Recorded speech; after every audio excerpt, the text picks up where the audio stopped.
Hello, everyone. Hi, Lily. Hi, Mikey. Hi, everybody. Well, this is exciting because one of our favorite things to do when we were doing the back when we were doing the old Fair Game podcast Yes. was listener questions. Yes. But now we get to have listener questions sort of coming at us live, which Yeah.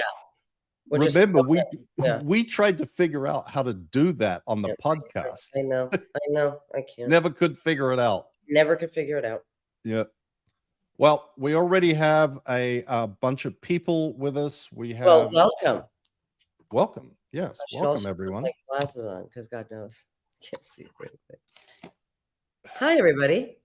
All right, what do we got, Mikey? Well, I already well, actually, secret in the background. Yeah. Christy is going through the comments and picking out the questions Wifey that may be most interesting to us, because I know that there is going to be many more questions that we have time to answer. I love this. Look at this. Hi from Sydney. Hi, Lee. I love your glass. Thank you. These are my readers. And I also have, I was telling Mike, I also have, this is what happens when you get old, folks, but not everybody's blessed to grow old. So we just appreciate growing old, right? Yep. These are my computer glasses, Mikey. I see that, Lily. Computer, but I like the readers. They're a little bit smaller. Anyway, hi, guys. Hi, South Texas. Oh, yeah, there's people here from all over. There's already more than 1,000 people who have joined. I love it. How sweet is all of this? I love this. All right, so what questions do we have? Hi, guys. Okay, let's start. This is DE question. How does one ever trust that the authorities will keep those in need safe, since it has been such a battle to get justice for these victims, and we know there are many more? That's a great question with really no satisfactory answer, because honestly, we don't. But kind of that's why we have to keep persisting, keep exposing, keep doing everything we can to raise the awareness of those who should be taking care of people in need and providing a safe space for them and prosecuting people who are committing crimes, so that they understand that this is run-of-the-mill Scientology, happens all day, every day. Yeah, and we're going to be doing excuse me, we're going to be doing one of these with also Claire Headley. We're going to be with you too, Mike. We're going to be talking about our experiences with the meeting that we had with Chief Moore and our experiences with law enforcement, which has been quite difficult. And it's a great question. And the authorities are very reluctant. Well, certain authorities, I should say, are reluctant to keep to touch the subject at all, because Scientology's been the authorities have been allied. Let's put it that way.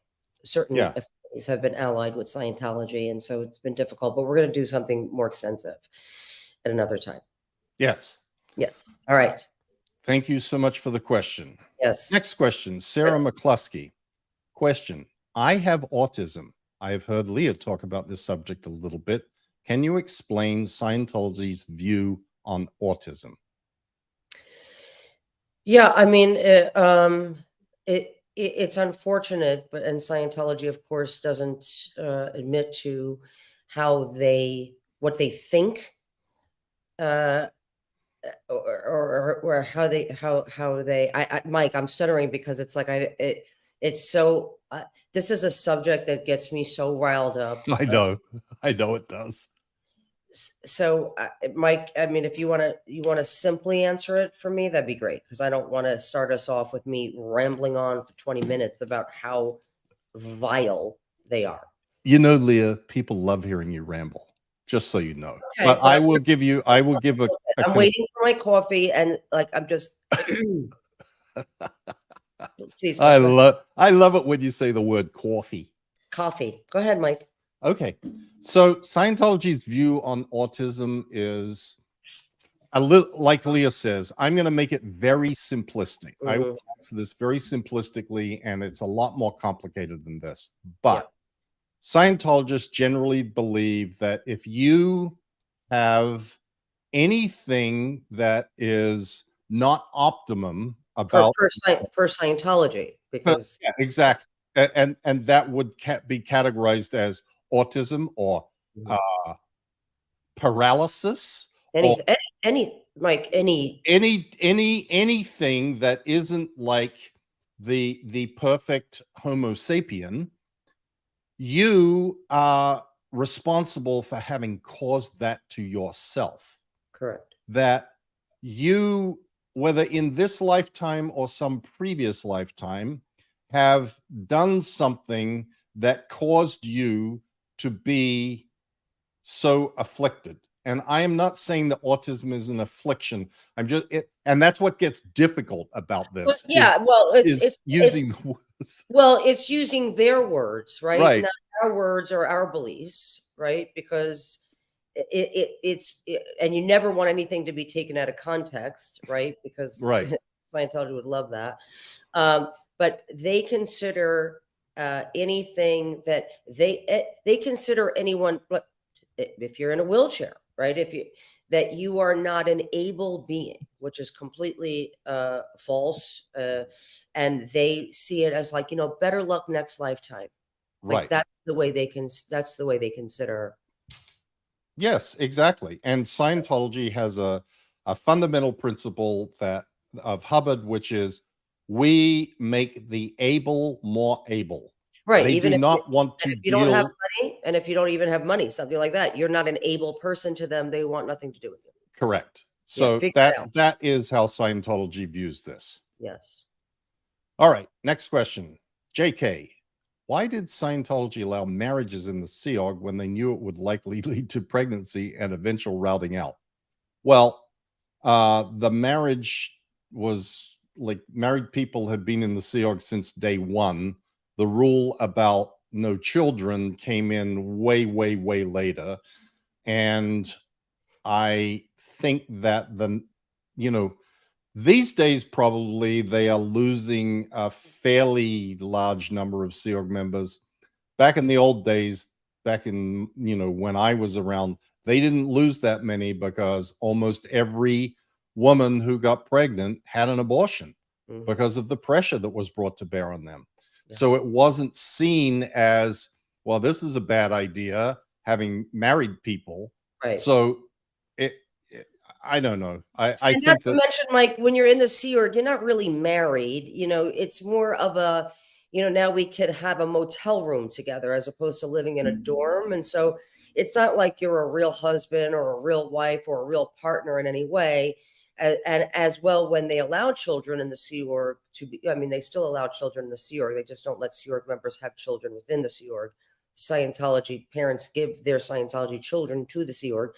But it's not like you're raising your kids or reading taking care of your when they're sick. It's not by any means a family unit. Right. Yeah. Absolutely. Yeah. JB, thank you, Leah, for speaking up for Yashar Ali, Osa Tactics, and those targeted. Yes, thank you. How do you deal with COS chipping away at the ability to trust those in your orbit? Advice on how to detect, e.g., plants? You mean plants from Scientology? Yeah. Oh, that's a second part of the question. Sure, there's definite ways to detect a plant. A few have gotten by us, Mike, on the aftermath, but we learned very quickly. And also, there's certain things that we know that we all kind of require to know if you're friend or foe. Right. But making friends is difficult, new friends, because you don't know if they're there planted into your world for a reason. And what was the other part of the question? How to detect well, the first part was, trusting people around you. And then how do you detect a plant? I'm not gonna lie, it's not easy. It's not easy to trust people. Yeah. That's absolutely right. I mean, and you know, we are a little paranoid, but with good reason. Yeah, it's not unfounded. It's not It's not unfounded paranoia. Yeah. yeah, exactly. Yeah. How do you look? There is one easy way to tell whether someone is a plant or not, which is, and this doesn't work for everybody, and it doesn't work for under all circumstances. But the one thing a plant will never ever do, or two things: one, go to law enforcement to report what they know, Hmm. and two, go to the media and start reporting or talking about what they know. Or they And can go to the media, Mike, and plant a fake story, and so so they can do they have done well, that. yeah, but they're not going to go to the media and say David Miscavige beat people up. Truth. A plant, no plant will ever do that. Right. So that's one way. It's a surefire way. It doesn't work for everybody because not everybody is in that position where they have information that would be of interest to the media or law enforcement. But it's certainly a litmus test that is 100% foolproof. Hmm. Okay. Oh, Sarah again. Question: does Scientology have a view on schizophrenia and medications for schizophrenia? Well, they have a view on medications, which is none of them are good. There is no medication for a mental condition which is acceptable in Scientology. You cannot medicate mental things.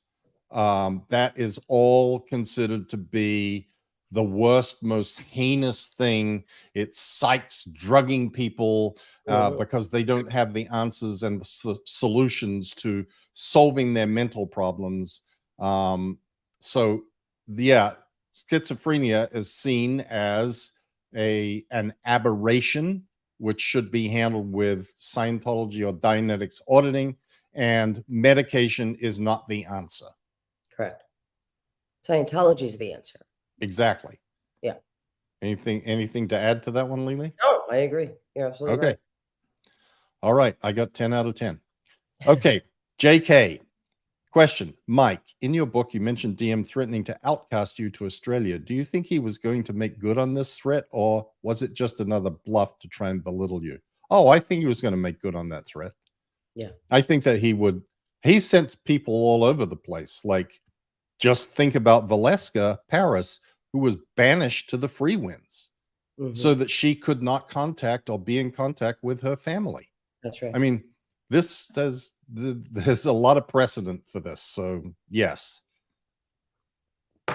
Atkins in Texas. What are 3 helpful and effective actions we can take to cause COS to lose its tax exempt status and be held accountable legally for its crimes: obstruction, stalking, harassment, endangerment, etc.? Okay. 3 things. I would say 1,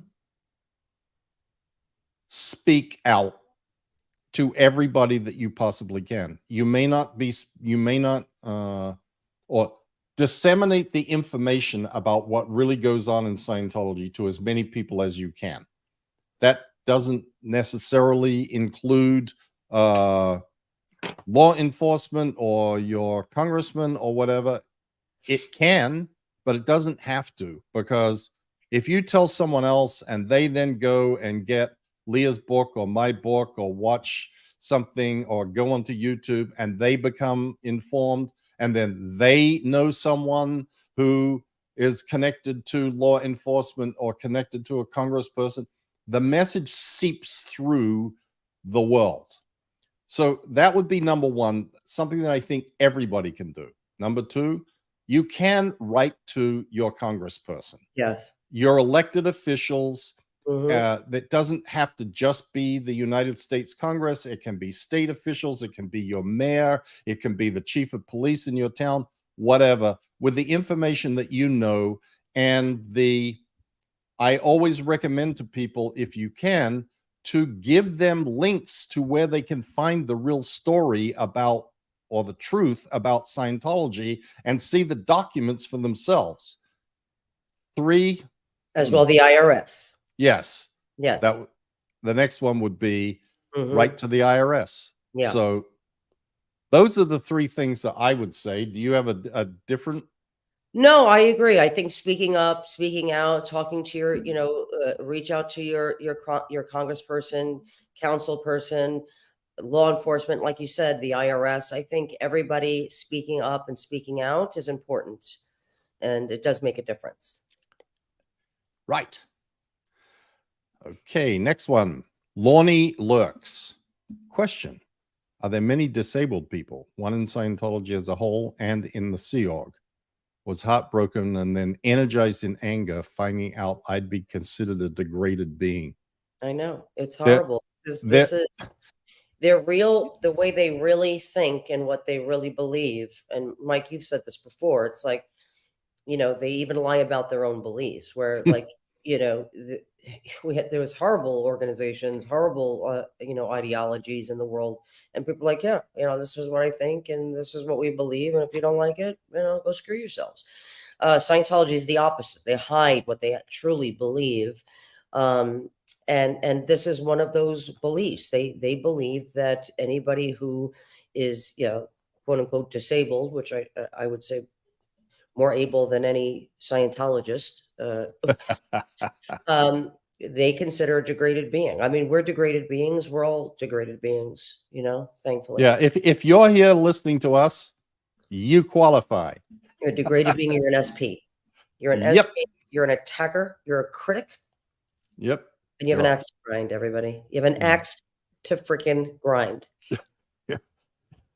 Exactly. Okay. You have God, we're moving through these fast. To achieve in life, and this is all that you can do. Is attack Scientology. Sorry, go ahead. It's all right. Linda Grabowski, question. Wasn't Trump or Obama going to look into the tax exemption for Scientology? I thought it was a published conversational subject. Well, there was a woman who, I can't remember her damn name. She contacted us. She was actually one of these people that we were talking about, right? Like an operative for Scientology, and she worked within the Trump organization, and she reached out to us. We had no idea that she was friends with us. What's her name? The one with the dress and the whole, Mike, the singer. Yeah. I'm going blank on everybody's name, but anyway, I know. Anyway, she contacted us. She contacted me through Twitter or Instagram, and she said, the president's going to go look into this. We gave her all kinds of information, and turns out she was just a plant. Yep. Yeah. So no. That made it in. It did make it into the media. There was reports of that. Yeah. That Donald Trump is going to, revoke Scientology's tax exempt status. It's coming right after the wall is built. Nope. Okay. Asma Fayez, who is in charge of OSA currently? Well, honestly, I don't have 100% confirmation, but I would suspect that the person in charge of OSA is Linda Hamel. Hamel. And then there's also Kirsten Catano Peterson. And Kirsten is right. Yeah, they've been around. They're in the Invest Bureau, the but they're Intelligence part of, Bureau. But they're not in charge of OSA. Gotcha. Okay. But they are in charge of a lot of OSA, or particularly Kirsten is in charge of a lot of OSA activities, dealing with people who are speaking about the abuses of Scientology. Yeah. Michelle, what do you think will be uncovered about Ashton Kutcher's involvement in some of the criminal acts that have been spoken of in the last few weeks? Lots. No, I have no clue, but I assume plenty. Okay. I'm just over here reading comments. It's funny, like I'm like smiling at them, like like what is like, but they don't know that I'm smiling at them when they. I know. This takes some getting used to, because Leah, I understand. It really does. I've done this a few times now, and you sort of like your attention gets sucked into this Yeah. scroll that's going down of Exactly. all these Oh my God. comments, and people are like, hi, hey, and you feel like you should be Like, responding somehow. right. And meanwhile, everybody's sitting there waiting for you while you're like Sorry. staring down there at the screen. And Yes. anyway, Sorry. You read it. I'm trying to keep things Go ahead, honey. Go on the ahead. rails here. You can look at the comments all you want. Okay. Paige Matthews, hello from Pennsylvania, and I'm trying desperately to get a friend of mine out of Scientology. How do I do that? Oh, Oof. It's just tough, man. I mean, all you could do is like really is say, look, anything you're involved in should be open to some scrutiny, right? You should be able to look for yourself. If L. Ron Hubbard says think for yourself, then that's exactly what you need to do, which is, kind of was my exit, right? When I was talking to Julian Schwartz, that guy who obstructs justice and protects pedophiles. You're not allowed to say that, right? yeah, you can say that. Okay. And rapists. So when I was talking to Julian Schwartz, one of the things that he said to me was, I said, I don't understand. Because remember we were talking, Mike, when I hadn't left yet, and I was telling you I was meeting with David Miscavige and all this stuff.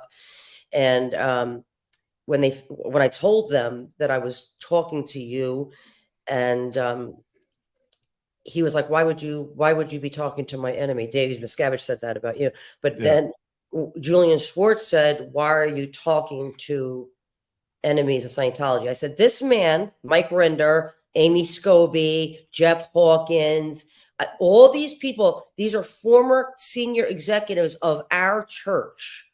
Okay. We have to stand up for these people, clap for these people, salute these people. Now, 35 years later, you're telling me they're SPs? So whose job was it to detect these SPs that have gone unnoticed all these years? And anytime I, had anything to say about Mike Rinder, I had knowledge reports written on me and I had interrogation. And now he's bad. Now it's okay for me to talk crap about Mike Rinder. Debbie Cook, the captain of the flag, all of a sudden and I'm supposed to believe you? And I said, I need to find out for myself. Like I need to find you could say anything about these people and we can't verify from them what happened, why they left, what was going on. Were they being beaten? Were these things going on? And I would say, and all this big long story to tell you, Paige, is you have to say to your friend, you have to be able to look. And that's what I was saying. I have to do my own investigation. I have to find out for me if what we're being accused of, we are doing.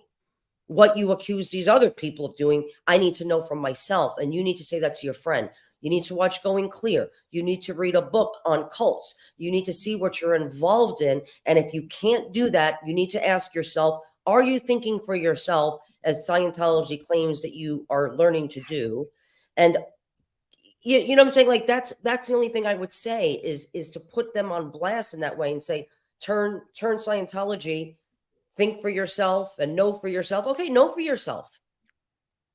So that's what I would say to your friend. Know for yourself. If you get in trouble for looking on the internet, reading a book, watching a documentary, then you should question what you are involved in. Because no one should tell you what to think. You should make your own decisions. I would say, what do you think, Mike? I think that's the perfect answer, Leah. I think that the thing not to do is to accuse them of being stupid. No. Or accuse them of like make the Scientology term for it is make them wrong. Yeah. You've by the way, to, don't do it like I did it just now. Be nice. Yeah. Like, you should be like, honey, I love that you love Scientology, but like, I want you to be able to think for yourself because that's what they say, that you should think for yourself. Like, say it nice. Be nice. Yes. Go ahead. Excellent. Excellent. Okay.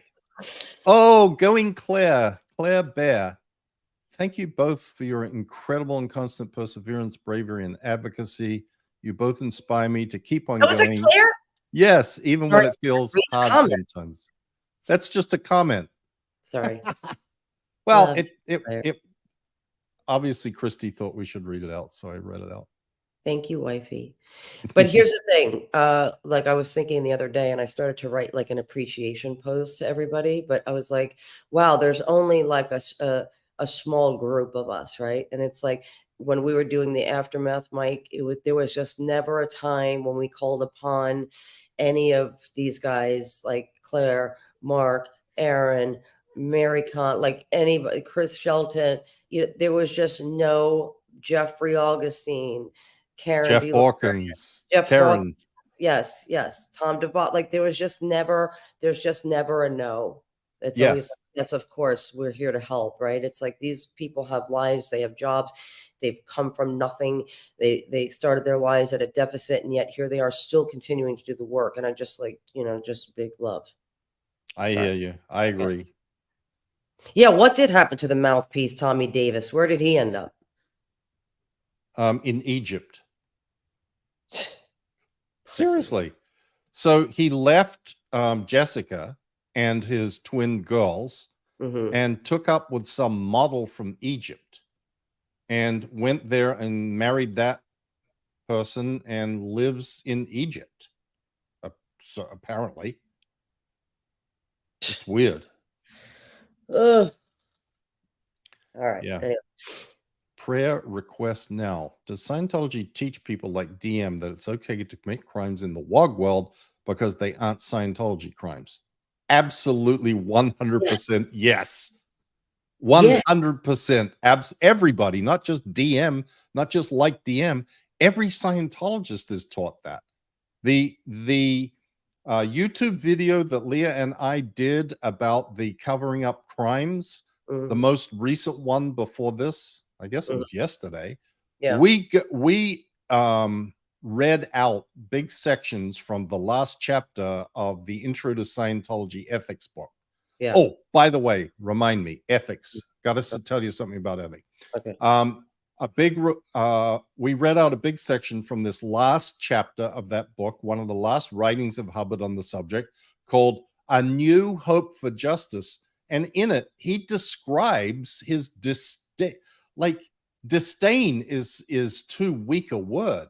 Yeah. His hatred Yeah. for law enforcement, the FBI, government agencies, the WOG world in general, and that is what Scientologists are taught.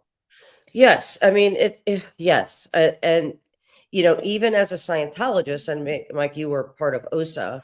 I'm sure you were doing all kinds of criminal crap on behalf of Scientology. And as my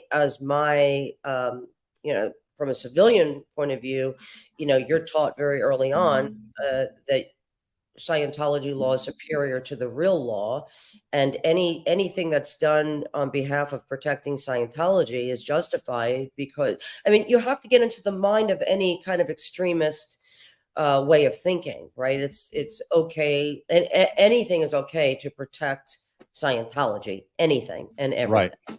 Yeah. Right. Okay. So before I forget, my now friend Ford Green, who was a lawyer who I was on the other side of when I was in the Office of Special Affairs. He represented various people suing Scientology, and he also represented and was a lawyer involved in a very, very prominent case called Molko, and that was the name of someone who was abused by another cult, and he won that case. But he's a very, very smart guy, and he sent me a text yesterday, and he said, Mike, I listened to you and Leah. Great work, blah, blah, blah, blah, blah, blah, blah. And he said, look, one thing about ethics in Scientology, when they talk about being the most ethical people and that there is a system of ethics in Scientology, he said, I think you should substitute the word ethics with the word obedience. Because that really is what Scientology ethics is about. It is obedience to the rules and regulations of Scientology. And that Scientology being the most ethical group on earth, in fact, they are the most obedient group on earth. Right. I thought perfect. that is Absolutely right. Absolutely brilliant. right. So Yeah. I wanted to remember that and make mention of it today, because everybody can start talking about the most obedient group on earth, and the fact that Scientology ethics is in fact the system by which Scientology forces its membership to be obedient. Correct. And that really is what it is. Yeah, and I don't think people also understand. It's like I was, talking to one of our other favorites, Stephanie Hutchinson, about ethics, right? And I was trying to explain it's like the hovercraft. Like, as a Scientologist, whether you're young or old, the ethics department, which is the department of Scientology that is the adjudicator of your life. I mean, of how you live your life, and it has to be per Scientology's ethics, because being in ethics and out ethics is per Scientology standards, and that is a whole other episode, because the behavior that one would think would be moral and ethical in the real world is not it's opposite in Scientology, right? But we were explaining about that they basically run your life. As a civilian Scientologist, that's who I reported to, right? Like when I got in trouble, I would go to ethics, and as an adult, you'd go to ethics. So adults are going to the ethics departments constantly, and so are staff. And so it's like it's this hovercraft over your life, and that's how they gain this kind of authority over you, because it becomes your primary caretaker. Right. Yeah. Sorry. Go ahead. No. Another question. Sorry, okay. I wasn't even going ahead with anything. Oh, sorry. Just next question. Stop apologizing. Okay. People give you shit about that, Leah. All right. Stop apologizing, Leah. There's nothing to apologize about. Stop apologizing. All right. Okay. Might be just a tick. You know what I mean? Like I'm constantly doing things with my lips or my hair or whatever. Like, I think it's a tick, because I don't know that I'm actually sorry. Yeah, I don't think you are. Mm-hmm. Okay. So here's a good one. LRM. Do either of you have PTSD? Hell yes. Yes. Matter of fact, when go ahead. I was going to say, when I realized it? What? When I read something and it said, recurring nightmares are one of the most common manifestations of PTSD. And Leah, I had nightmares, and I talked about this like almost maybe 3 times a week from the time that I escaped until actually the time I wrote my book. When I finished writing my book, they sort of stopped. And those nightmares were always the same. They were always that somehow I went back to gold or back into the Sea Org, and I got stuck there again. And I couldn't get out this time. And when I talked to Mark and Claire and Tom and everybody else, they all have experienced that. It is like so common for people who were in the Sea Org to have these nightmares. And I'm not sure if I'm aware of everything else, but that I absolutely know. And I know that that is a classic symptom of PTSD. Yeah, and it's same. Like I always have dreams that crime is being committed against me, and it's horrible.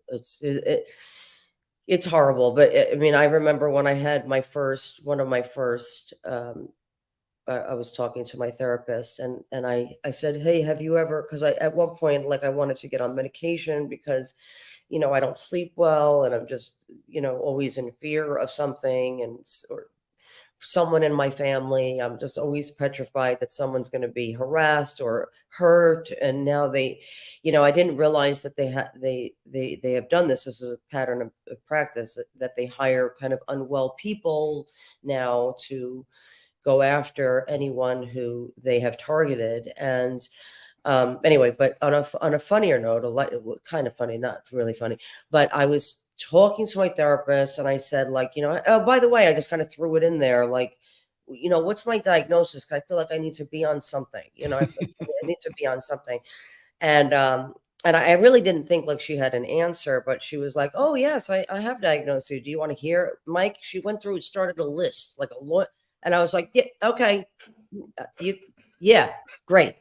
Hey, all right. And she was Enough like, already. and I was like, right. Thank you. Maybe another time. Maybe another time. The list went on, man. But Oh, yeah, like when you really start doing the work, you really, and I urge people, like, you so deserve to the help. You just what you really are going through and what you're feeling, yeah. and you sometimes seem crazy, and you need people who really understand what you've been through, and it's okay. It's okay to be scared. It's okay to reach out to people that do this work, because it's really about trauma work. It's really that work that needs to be, you got to dive in there. Anyway, all right. Okay, here we go. Mary Smith. Do you think this conviction will open the door for more action going forward? Glad I could catch your talk today. Now, is the talk the Australian talk, or is it the New York talk? It's It's my the New York talk. talk? I don't know, because it could have been yours as well, Mike. Yeah, I guess we both have How do you say talk, Mike? mongrel accents. How do you say talk, Mike? Let me hear it. Talk, talk, Talk, talk, talk, talk, talk, talk. talk. Yeah. Okay. Yes. I really feel this is unlike anything I think Scientology has ever experienced. They would have experienced something this monumental had the Lisa McPherson trial been able to move forward. I think Scientology could have been shut down with that case. Yes, and they did experience something this monumental with Debbie the Cook. criminal case in Oh, 19 back in the 70s. But the difference right. was When they got, yeah, there was no internet, there yeah, was no YouTube, there yeah. was no interwebs. The world was confined to what got reported in the New York Times or the Washington Post, and whoever read that kind of found out about it, and that was about it. Yeah, so this case is huge. I mean, again, what these brave women fought for, and what the deputy DAs had to deal with is unlike anything I think they were prepared for. They don't realize what they're up against when dealing with Scientology, and the 200 lawyers that they have behind the scenes, and where they would have people coming forward, they didn't. Where they had people they thought were going to be telling the truth, they didn't. Where they thought they would have witnesses, they didn't, right? Because of Scientology policies, right? Scientologists are not allowed to cooperate in a police investigation. They're not allowed to testify against a Scientologist in good standing, which rape in Scientology doesn't get you expelled, and it doesn't get you not in good standing. So yes, this to me is, and to a lot of people, it healed a little piece of their hearts, even though they might not have been in this situation, but also just for victims of this heinous and violent crime such as this. It was huge, and I consider them all heroes. Absolutely. Kenna Myers, Mewers. Question: why have no reporters asked Tom Cruise why David M is avoiding process servers? For fun. Because they're pussies. Exactly. I mean, I don't like, I know. Uh, yeah. Keep asking the question. Keep asking the question. Maybe someone will eventually ask. Yeah, exactly. You should start asking reporters and journalists. Why don't they ask the Right. questions? Should Put be it, asking. put it on X or Twitter or Yeah. whatever it's called now. Yeah. But Mhm. send it out there and just like find a bunch of journalists, like entertainment reporters for Variety and the Hollywood Reporter, that you could get their names and tweet at them and ask them, why don't you ask Tom Cruise next time you see him? Or why don't you ask Tom Cruise where his best friend's wife is? Yeah. Or how his daughter's doing. Oh, but we don't want to insult him because we want to look good. Okay. Lissel, how many people has the Aftermath Foundation helped? What kind of support do people leaving Scientology need the most? Well, happily, it is a lot of people. I wish it was more, but it's a lot. We don't talk about people unless they ask us to like make public the fact that they have been helped by the foundation. What they need the most is actually someone to talk to. That's what they need. They need someone who knows what they have gone through, what they're going to go through. But remember, they don't have bank accounts, they don't have credit cards, so they need basically how to imagine just like starting your life over with no resources. So although you're saying that, Mike, and that's ultimately true, in their hearts they need somebody to talk to who knows what they've gone through, but they do need everything. Like everything. Clothes, they need to learn how to drive, or they need a driver's license, they need an apartment, they need like everything from the beginning, like starting your life over. Yeah. Like, I mean, to the extreme of Sergio Belinsky, who we made that video about, who needed hands. Right. And an eye, or a glass eye, and a GED. And we have provided computers to people, cars, we've gotten them cars, we've found them jobs, we've helped them do their resumes, we've gotten apartments for them, we've flown them to wherever their family is. Like, whatever it is, we managed to figure out how to get it. And there is an enormous network of people now who have been connected through the Aftermath Foundation website, and we can find somebody to help basically anywhere. And it's incredible how many people there are out there who have stepped forward and said, if ever you need anything, I'm here. Like therapists, people offered their homes. It's just amazing what people have offered to the Aftermath Foundation. It's just and what the Aftermath Foundation does is I'm just really touched by what you guys do. I want to add something too about the journalist question, although I'm being funny and annoying. When journalists do ask real questions, not just like ball busting questions to Tom, but like real questions about Scientology, they are then attacked by Scientology. Like the poor guy who lost his job, I'm going blank on his name, who reported on Lisa Presley. Do you remember his name? God, no, I can't remember his video name today. Oh God, that's horrible. Anyway, Yashar Ali, who is our friend and who has covered this extensively. He was never a Scientologist. He was never in, and he does so much work, and they've gone after him. Our friend Stephanie, like we said, who just saw what was going on and said, I'm going to start writing about it. Dodge Landsman. Yes. Oh, yes. Like, here's this guy from a local news who was reporting on the Danny Masterson trial and lost his job from reporting on the news. So I think that's what is part of the problem. But it's like if enough people don't ask the questions, it becomes habit. And I think we really have to start to stand up for this. And I've said this many times. I said it in my lawsuit. Journalists have a right to report on the news. People have a right to tell their stories. People have a right to report crimes to the authorities without fear of retaliation from a multi-billion-dollar freaking organization calling itself a church. I don't know why I'm yelling at you. I'm here. There's only two crimes in the universe, Leah. What is that? Be there and communicate. Remember? Yes. Every now and then, these random, stupid Hubbard datums just like pop into my head. Yes. Okay, we're getting through a lot of questions here, okay. even though we do ramble. Laurie Ward, hey all. Laurie. Sorry, you're not late. My question is, can you explain what Seccheck is?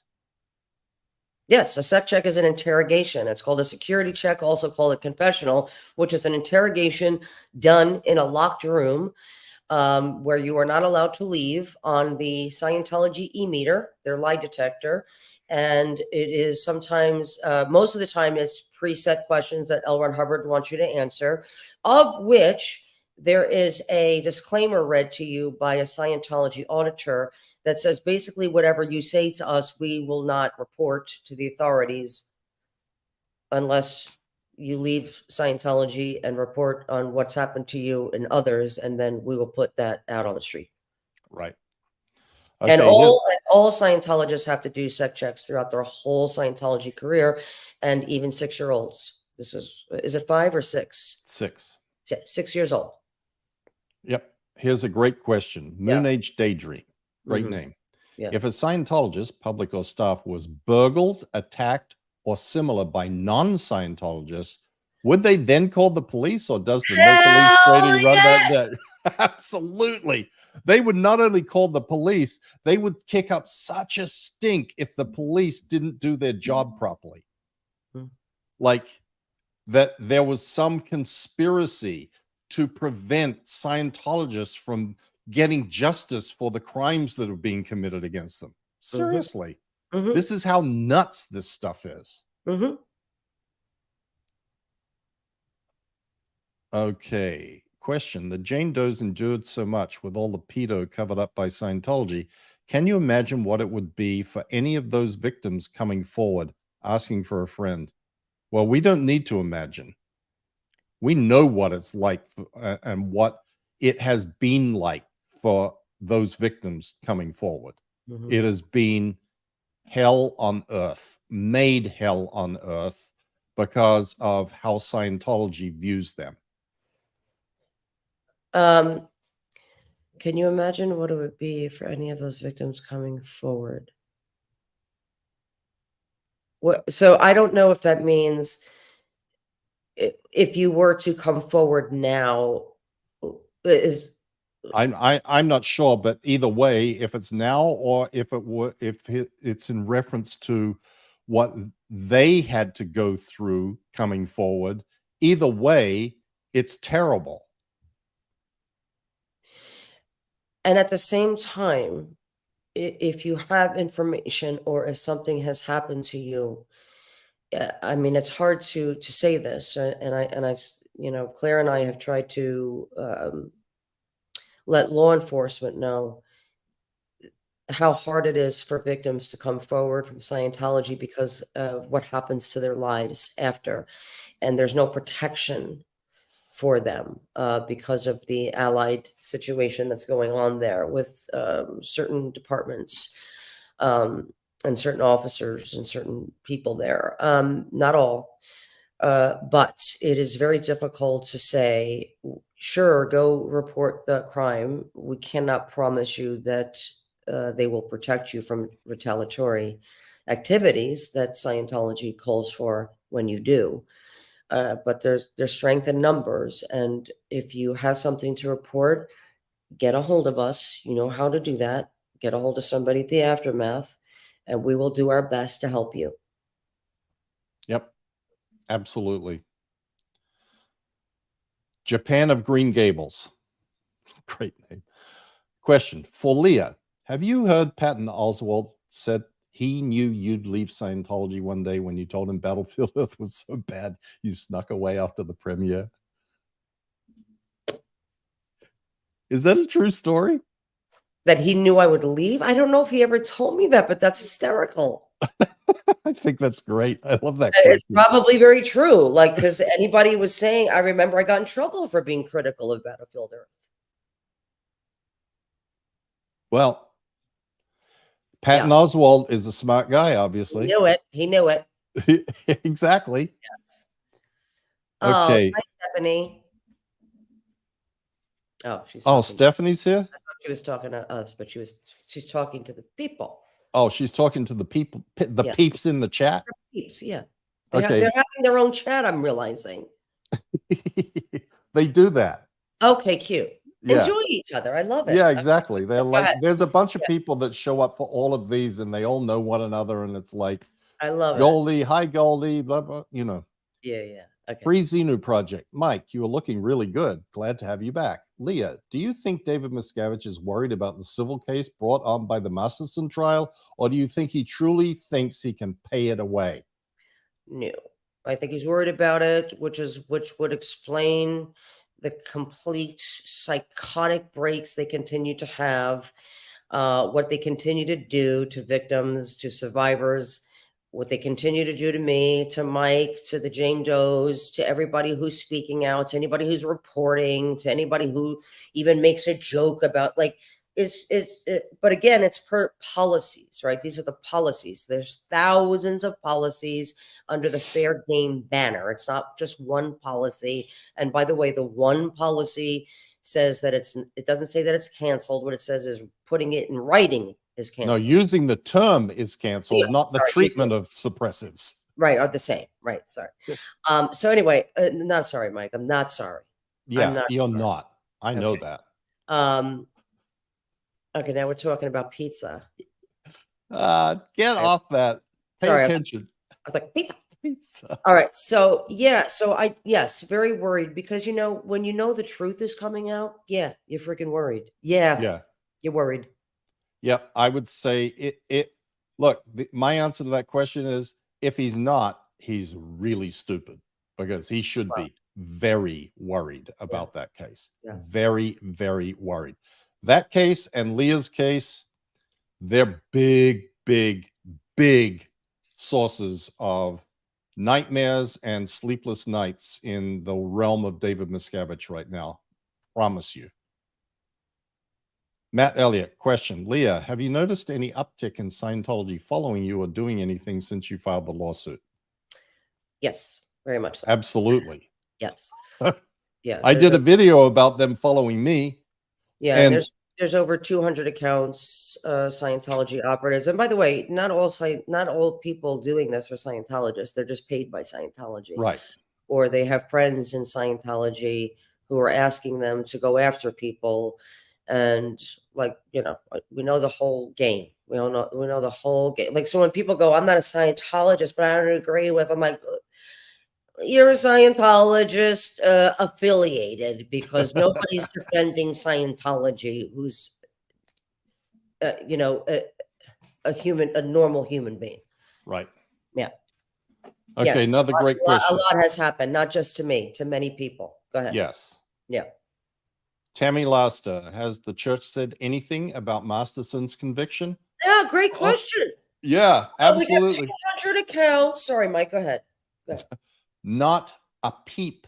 The only thing that they have said, we don't have any policy that prohibits a Scientologist from reporting to law enforcement. That's it.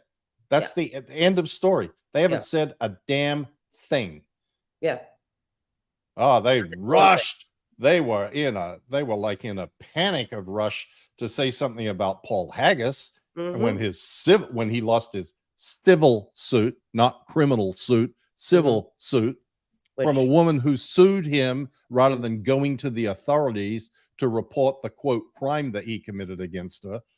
In any event, yeah, not a word, not a peep, not a word.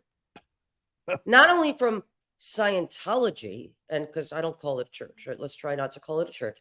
Not just from Scientology, but not one Scientologist. Yeah, it's true. Where's the tweets? So sorry that happened to you. We are a church with compassion and empathy. Not one freaking nothing. Right. Okay. Well, here's an interesting. I sort of answered this. Chaz B, is a plant able to speak disparagingly about Scientology? In private, they may speak disparagingly about Scientology to sort of an extent. Yes. In order to gain credibility and trust. Yeah. But they won't do it publicly. Yeah, and because they won't do it to law enforcement. Mike, we had people, I don't know, but remember we had people come to us and say, we worked for Scientology and we think it's a cult and blah, blah, blah. And it turned out they work for Scientology. Yeah. We were like, oh, say that publicly. Yep. Yeah. Liz Ferris. Hi, and by Liz. the way, a PI did do that once, Mike. A PI did do that on Instagram once said something about, I would never do that to you, Leah, or some crap like that. Turns out he worked for Scientology. Exactly. All right. Liz Liz Ferris. Ferris. Hi. Hi, Liz. Mike, did you know Bob Ferris? Yes, I did. I honestly, Liz, I didn't work with him. He was in Gold. I was in Int, and those two didn't really meet up too much other than for events. So I worked with Gold people who were involved in the events, but that wasn't Bob. So, but we know who you are. We admire what you did tremendously. Yes. You, And her by story. what you did, Wow. and for those who don't know, she actually filed a missing a welfare check. Or By the way, where is her story? Did Aaron do her story yet? yeah, I think so. Liz, you Okay, can answer in the comments, and people need to know if your story's out there because they need it to know. is. Yeah. I think it was on Aaron, and I think also maybe on Tony Ortega. I'm just not sure. But Okay. Liz, you can answer in the comments, and then Christy can highlight it, and then we'll read it out because I don't recall. I But just know you were singing her praises, Mike. But I do want her story to get out there because it's disgusting. yes, and in fact, the whole post that I did on my blog about, look, if you have an elderly person who is in the Yes. Sea Org, here is the laws, and Yashar had found these laws that were really helpful, and I published them all on my blog and sort of pleaded with people. Yes, you go have to stand do up it. with your family members, and I know it's a lot to ask, but because of what Scientology will do in retaliation. Yeah. But we are all proof that you could withstand it and still stand. They could get you on the ropes, but they're not knocking anybody out, right? Because you have the truth and you have what's good and decent behind you. I truly believe, I know that sounds Pollyanna, but I truly believe that in the end, good will triumph over this evil. I really do believe that. And I just, more people have to fight. More people just have to fight. Yep. I truly believe that too. That's why I keep going. Yeah. If I didn't believe that, I would give up. Same. Okay. And many a day I do want to give up, Mike. And I'm sure a lot of you feel that way who do this work. We could take some time off, but we can't give up. Okay. We can't abandon the cause. Wonder Woman. Wonder Woman. Question: with media organizations historically being intimidated by Scientology's fair game craziness, were you surprised that The Aftermath got approval to be aired? No. No, not surprised, but greatly appreciative of the people at A&E and the production company, and like they took a lot of shit for 3 years. They really did. All the way up to the big boss of A&E, who really had very little to do with our show. I mean, he obviously was aware of it and had signed off on it, but he started getting targeted pretty heavily by Scientology. And they still are. We still are. I know. Yeah. You can still find them all. But that's why we keep saying this, Mike. Like, they're going to harass you. They're going to bully you, right? They're going to attempt to silence you. But at the end of the day, if you have the truth on your side, there's nothing that they can do. Correct. I'm talking about like journalists and stuff. Like, there's some pretty heavy vetting, legal vetting that has to go on, right? Which the good news is we could vet all this, right? It could be proven. It stands up legally. Yeah. You can. It's something that's actually to remember about The Aftermath was those shows did get legally vetted, like legally vetted. If there was anything that was said in those shows that was not true, it wouldn't have aired. Right. That's why I know. That's why I'm like, all right, go ahead. Sorry. Yeah. Okay. Let's see what this one is. One Love 51,000. Question: are you surprised by the public backlash after the celebrities' support of Danny Masterson? I'm so glad for it. Thank you both for sharing your time with us. Thank you for being here. No, I was not. I was not at all surprised. It's the right emotion. It's the right sentiments. It's the right. It's right. It's the right Yes. thing to do. I mean, what I am surprised at the lack of support from organizations that are in place to support these victims, and they've basically, silent except for one. Yeah, you know what I mean? It's like, where is everybody when it comes Yeah. to that? Yeah. But the public support has been absolutely amazing. Yes. Yeah. Amazing. Okay. Let's see what we got here. Oh. Lube be Lou online. Question is Oops, sorry. Question: is Scientology a tax-exempt religion in the UK? I live in Wales. No, it is not. It and I talked about this recently. There was a decision from an appellate court and an attempt from Scientology to appeal the fact that they have been denied charitable exempt status in the United Kingdom, and they lost. And this, I wrote about this in my book because back when I was around, Tom Cruise and David Miscavige went and met with members of Tony Blair's cabinet or something to try and deal with the fact that the Charity Commission in the UK refused to grant tax exempt status to the Church of Scientology. They have a great system in the UK and actually in a lot of other countries where you have to prove that you provide what's called a public benefit in order to be exempt from taxes.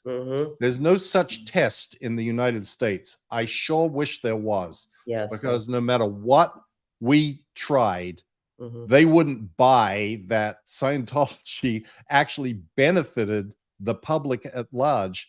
We presented them with all the information about Narconon and applied scholastics and this and that. And they were like, this is so small and is so limited and so within the organization. They saw right through it and said, nope, this is not public benefit. This is not benefiting the general public. Right. So, yeah, UK, nope. And by the way, the organization, Mike, that was there for the Jane Does and was Voices in Action. Yes, Voices in Action, and they were there to support them. They were beautiful. They continue to be supportive, but no other organization was willing to step up to the plate. Yeah. I know. Somebody asked a question about PIs, about can we get these PIs arrested or get law enforcement. I don't know how it is where you guys live, but in California, it has to be the same person 3 times.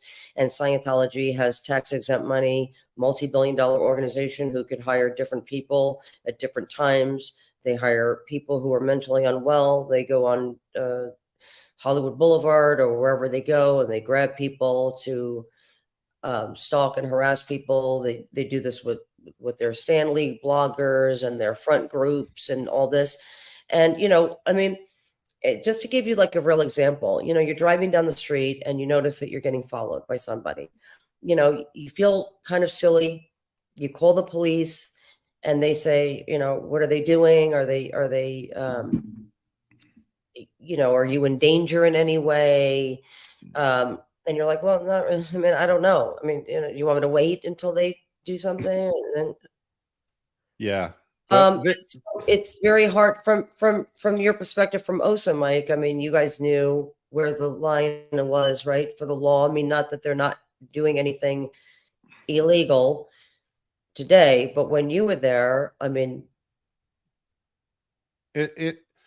look, PIs are sort of like semi cops in the eyes of the cops. Like, I've had PIs who were following me that were driving literally, it was Dave LeBeau down the wrong side of Sunset Boulevard at 80 miles an hour to try and catch up with me and Marty Rathbun, who were driving to Tiziana's house and had lost them through a light. He got pulled over. Nothing. They just say, "Oh yeah, well, I was a cop before, and professional courtesy. I'm on a job now. I'm a PI." I mean, they get away with a lot of stuff, and like Leah said, the laws are very much in favor of them rather than the people that they are stalking. Yes, and also, like, what are they doing, right? They're standing outside being menacing, or, they're, you can't really, you can't call a police officer and say, a person's just standing there and I'm perceiving them to be menacing. We know that they are, and we also don't know what they're capable of. And that's what's very scary. Right. Yeah. Okay. Here's a little note from Phil Jones, my buddy, our buddy. Another one who has fought and fought and fought and fought about the disconnection of his kids. Joy Vila. Yeah. That was the name of the dress lady. Yes. Thank you. Thank you, Philip. Thank you. Thank you. Thanks, Phil. Hi to you and Willie. Okay. Joshua Cox. Are there any Scientologists that you would not help if they leave? Nah, just Dave. Yeah, that I understand. That's a hard question, because you always think, like, this person said horrible things about me. This was somebody I considered my family, right? And have done horrible things to me. And then when they're there, and they need your help, I can honestly say I don't think there is anybody that I wouldn't help except David Miscavige. Right. I'm the same. Okay. Love it. With all the time COS spends documenting doing stat sec checks, just when and how are they helping anyone on the planet? Great question. That's a great question. Scientology is the ultimate bureaucracy. Like, busy work is the nature of the Sea Org. There are all of these, there are thousands of people in the Sea Org, and they are running around frantic, staying up 16 hours a day, sleeping, 3 or 4 hours a night, and achieving absolutely nothing. Even in the world of Scientology, they're not achieving anything. It's like you're giving up your lives, your kids, what life you could have, and you're achieving nothing. They spend so much time and resources with the energy that they have, with the resources that they have, with this fire to attack and kill and destroy and obliterate. Like, they could turn all of that into something good, something deep. Could you imagine the money that they could be spending on actually helping people? Yeah. Or using all those empty buildings for something useful. House the homeless in California with the empty do something good. Yeah. Okay. Jefferson Hawkins is in the house. We've got a whole bunch of Jeffrey people here. Hawkins. I believe that my marriage to Catherine was one of the last marriages on the base. Oh. I understand marriages are now forbidden on the base. They don't want any divided loyalties. That makes a lot of sense. That makes a lot of sense, because, there's strength in numbers. Not that you had that with your wife in the Sea Org. Nor did Jeff. But some, yeah, but you know what I mean? Like, but Mark and Claire did. Very rare. It's very rare.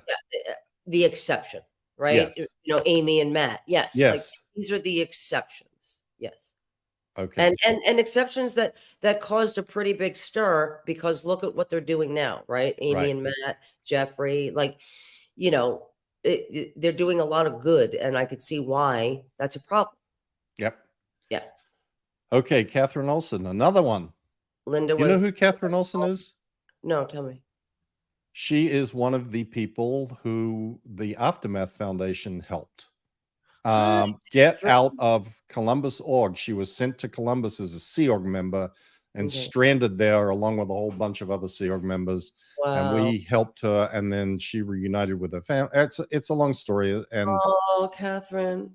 Anyway, Linda Hamill was the last one in charge of OSA. That's just back to that earlier. Yeah, still there. Thank you. Thank you for answering that.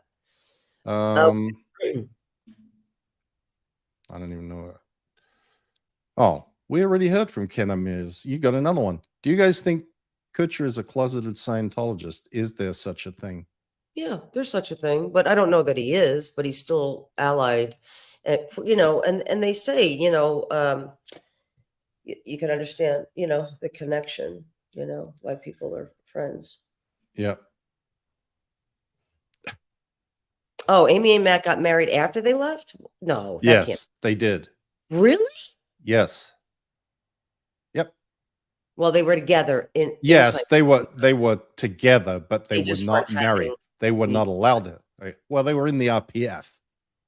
So because there's none of that business goes on in the RPF. Got you. Okay.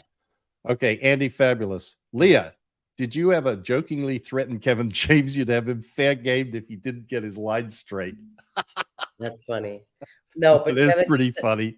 Kevin used to make jokes. Like, by the way, I didn't actually know what fair game was when I was in Scientology. I knew the enemy condition policy, the one policy, and I knew how to deal with suppressives, but I didn't know there were thousands of policies and a course on how to destroy people's lives that literally says the target is to obliterate them. I had no idea. That would, but if I looked at Kevin too long, he used to say, "Don't try to get me in your Scientology trance. Don't give me your Tom Cruise glam. Don't give me the Tom Cruise." Dear me. Okay. How does Scientologists feel about other religions? Great question. Excellent question. Disdainful. Disdain. Yes. What do you say? Wait, what do you say to people, Mike, when like you have Stacey Francis's of the world saying that they're Christian and they also are Scientologists? Yeah, and Jeff Pomerantz a Jew. Yeah, I know. They're crazy. They're lying. And this is what you were talking about earlier, Leah. One of the things that's so objectionable about Scientology is they say, oh, we're not homophobic, and they absolutely are. We love all other religions, and they absolutely do not. Right. The conviction of their beliefs only goes as far as, is it acceptable in the PR world to say what we tell believe? An acceptable truth. Right. Now they will allow you in the beginning, depending on like if they have you all the way in yet, they will allow you to carry on with your religion, with your real religion, until you get to a certain level. They will say, now you absolutely cannot be going to church unless it's for PR reasons. Like if you need to stay connected to another church to, you know, for you're doing an operation, like for OSA, you're infiltrating the church, a real church for a reason, then yes, they'll let you stay connected. They'll tell you to, you know, tweet certain things. And the Stanley, they tweet certain things so they appear as though they're not who they actually are. And but Mike, the most telling thing, all right, don't even take our word for it. Post for them, Mike, on your blog, or just kind of reissue it, because I'm sure you've already written about this, and I'm sure many people have written about this. For Scientology to get tax exemption, they have to say to the IRS, right, to the when they're being considered for tax exemption, they have to answer a question. And that question is, do you believe in only what you believe in? Because you can't believe in this and then that and then call yourself your own religion, right? You're not like a philosophy then, right? Like, so they had to tell the IRS, we believe in only what we believe in and not any other faiths to gain tax exemption. So this is the only time Scientology is probably told the truth. Yep. To a government, right? Absolutely. It's on my blog in a few places. And I will make a note of that, Lee. Okay. Yeah. Another thing, there's a policy called mixing practices, and L. Ron Hubbard states you're not even allowed to do like yoga and be a Scientologist. You can't mix practices. So, and then when you get to the OT levels, you'll find out what Scientology really believes about God. And they, for example, they have the 8 dynamics, right? The urges towards survival. So your first dynamic is your body. Your second dynamic is your boyfriend, girlfriend, husband, wife, right? That's your second dynamic. And that goal, so it covers every area of life, animals, things, your car, your house, whatever, right? Groups, your job. And what is it, the 8th dynamic, Mike? That's the God dynamic? Yes. Okay. That's literally for public relations only, so that they can say, we even have our own God dynamic. No, you don't. I was a Scientologist all my damn life. I did my OT levels. My mother did her OT levels. Matter of fact, when I was buying a non-Scientology friend, a cross, a real cross, Shane Woodruff said, why are you buying that person? Because they were trying to get this person in Scientology. Why are you getting this person the wrong cross? That's what Shane Woodruff said.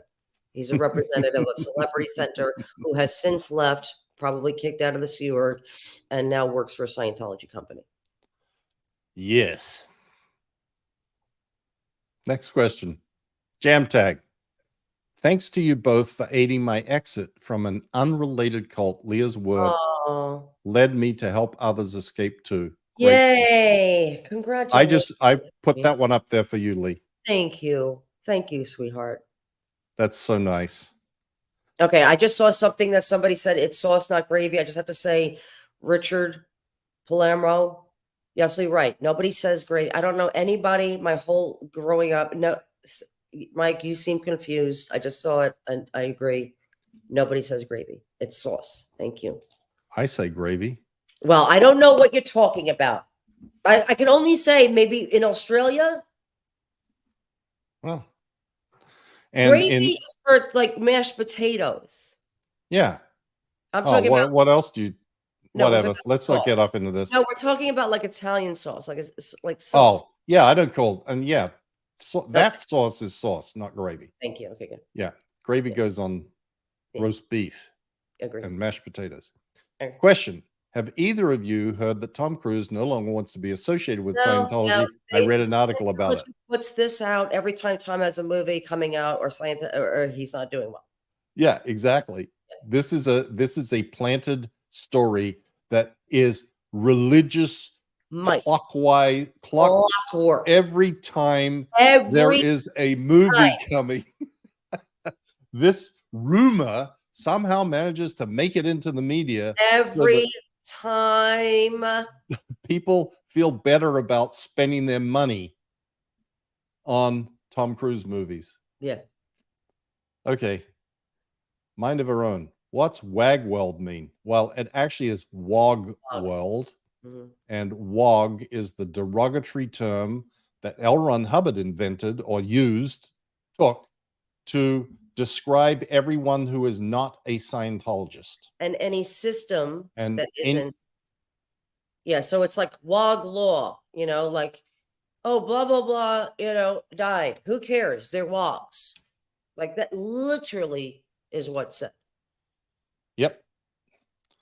Okay, here's an interesting one. Are there any racist elements to the doctrine of Scientology? Yes.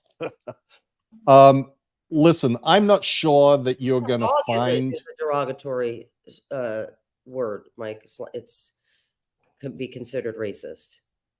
Oh yeah, Wog, yeah. Yes.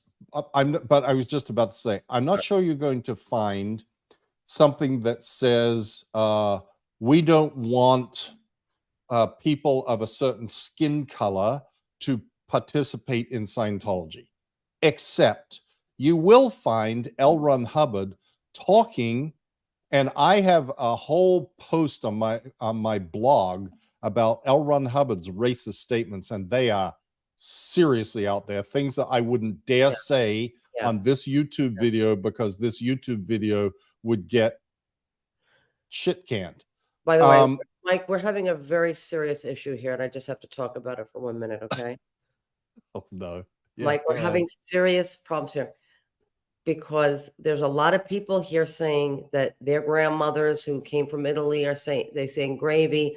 People are getting very upset. I don't want, listen, guys, we're all family here, okay? If you say gravy, say gravy. I'm just, okay? I still love you. Let's love each other. I knew you'd get something going with the gravy business. I'm just saying it's a lot of people saying Okay. their grandmother said, and I don't want to disrespect their grandmothers. Go ahead. Okay. Yeah. Well, you keep track of those comments. I can't. I have to keep track of the ones that have been starred by Christy because Okay. I can't keep up. Understood. Okay. Sir Smorby, hi. Do different jobs in the Sea Org have different pay? For example, did Mike just make the same standard $50 a week like a bus driver? Yep. Huh. Yep, absolutely. Yeah, no difference whatsoever. What can I just before we get to this, what percentage of celebrities are Scientologists? It wouldn't even register on a scale. There's no percentage. It's zero. It's zero. Like literally. Yeah. I mean, if there is 20 celebrities left in Scientology and there is, I don't know, 1 million celebrities in the world, what's that percentage? Not to mention, if you were to look at, Mike, how many people are in SAG and AFTRA, like it wouldn't even register. Wouldn't. I know. Yeah. Like I said, it is statistically a zero. Mm-hmm. It's slightly more than zero, but for all intents and purposes, it's zero. Yeah. Okay. Robin McGarity. Does my nose look really, really shiny? Like no. Okay. Go ahead. No. Sorry. No more than mine. But mine, I've got a Rudolph nose. I know, but I like your cute Rudolph nose. Christy, you like it, right? His Rudolphness? She's laughing in the background. Okay. Okay, what about Ashton's new letter stepping down, still apologizing to all victims, not to the girls directly? Yeah, it sucks. I mean, step down. Listen, I'm not gonna get on the bandwagon here because I still want to celebrate the fact that how strong and brave these women are, and I think there's more to come on this, and that's all I'm going to say. I think there's more to come on this. Okay, I like this question. Why does DM threaten to send everyone to Australia? We are nice here. Yeah, why does he do that? What is his thing with Australia? Because he thinks it's farthest away that he can possibly get from wherever he is. So therefore, in his mind, that's a punishment. Being sent as far away as possible. It wasn't just Australia, it was to the outback of Western Australia. Like as far away as you can get in Australia from civilization, so to speak, and from his majesty. Okay. Makes sense.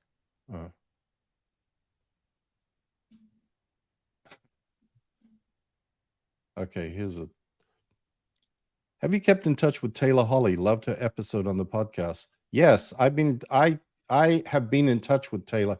Taylor was the one that wrote her treatise about Scientology's tax-exempt status and how it's in violation of public policy. A wonderful, wonderful thing. If you have not read it, go to my blog and find it. It is really good. Really good. Oh, I don't want to answer that one. Let's be honest. Oh, sorry. Go ahead. Let's be honest. No, I was reading something. Yeah, I know you were. Sorry. Ashley Tamburo, any update on Shelley? Yeah, still missing. We both answered exactly the same. She's still missing and nobody's talking about it. And David Miscavige isn't mentioning it, and neither is Tom Cruise.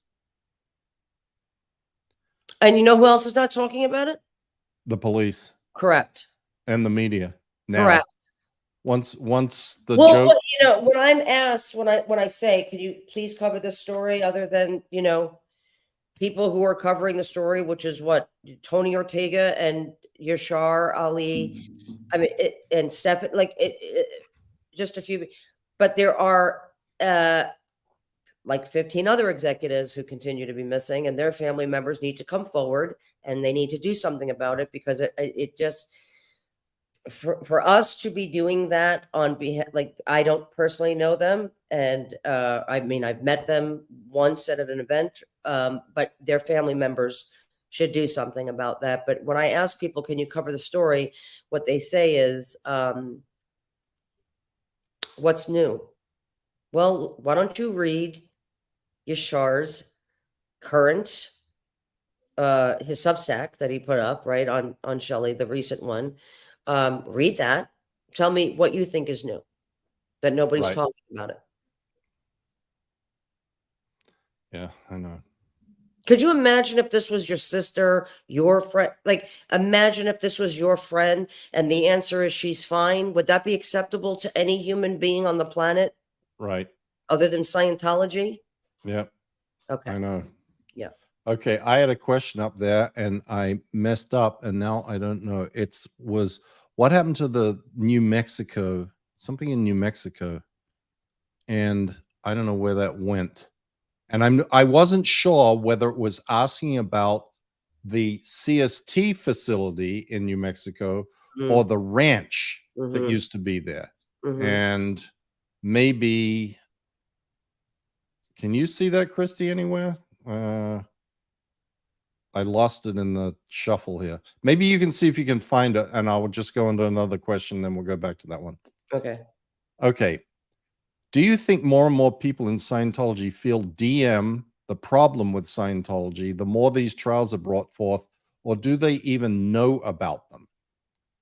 Well, they don't really know about them, other than if they happen to have seen some report about or a media mention of the lawsuits or the trial, they will have been told by their handler within the organization, if it's come up as something that they are questioning, that it's the suppressives telling lies, that it's the WOG world justice system, that it's all made up, and that ultimately everybody will be vindicated like they always have been. Yeah. And that we must be succeeding because the SPs are going crazy. I'm meaning us, right? Like the SPs, we have gone crazy, and it's only because Scientology continues to grow and grow and grow per them, which is the exact opposite of what's actually happening. And that, we're just going more and more psychotic because, and they're under attack from SPs. That's basically what they're running around saying. Yep. Yeah. Yep. Okay.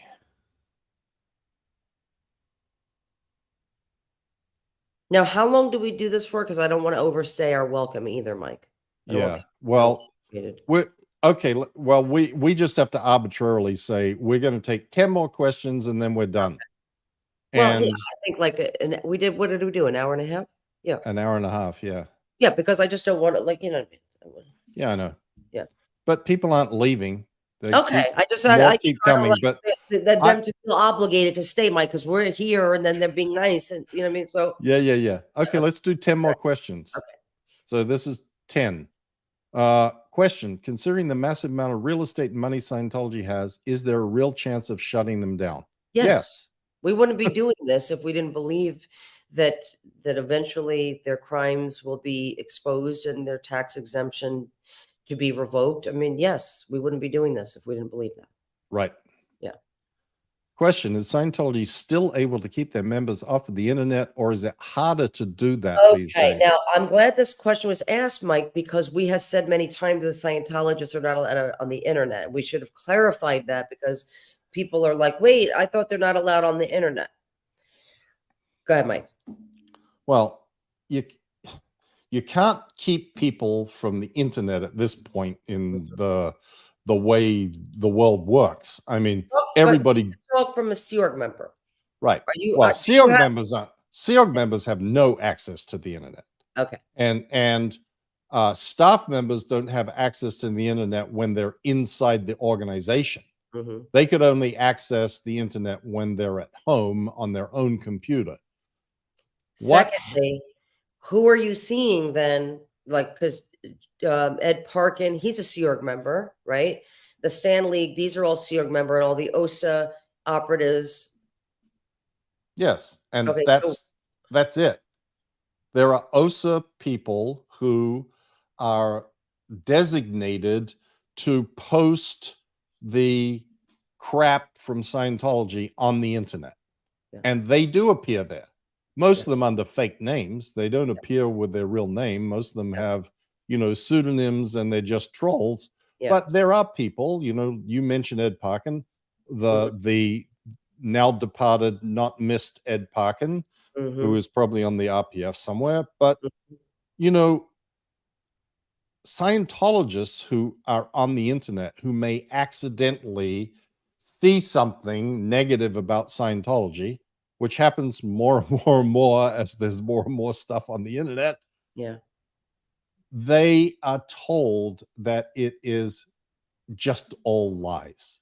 Yeah. That anything that they see that is negative about Scientology is made up by SPs in an attempt to destroy man's only chance of survival. And usually they pile onto that with, and it's just them trying to make money out of the good name of Scientology. Now, what about And the phones? what about what? Sea Org members have telephones, though, right? No, most do not. Okay, so some do, let's Some say. do. Like Linda Hamill, she probably has a cell phone. Yeah, she Kristen does. Catano has a cell phone. Yeah. And Yeah. those guys have to even read and watch these videos. Like they're the hardcore, like I was. Watch all the stuff that the quote SPs say and figure out how to not you don't listen to it like, oh God, maybe there's something that this guy's saying that is true. Right. It's filtered through this idea that this is all bullshit. And even if they say something that might be true, it doesn't matter because the intent is to destroy Scientology. Right. So I want to add something. So one ex who came out, that person said that their dad was still in. And they were asking their dad, like, have you ever seen Going Clear? Have you ever seen, why are you saying that Leah is a suppressive person and she's evil and should be destroyed and all that? And the answer was, it doesn't matter that Leah is telling the truth. It's that she's speaking. Yep.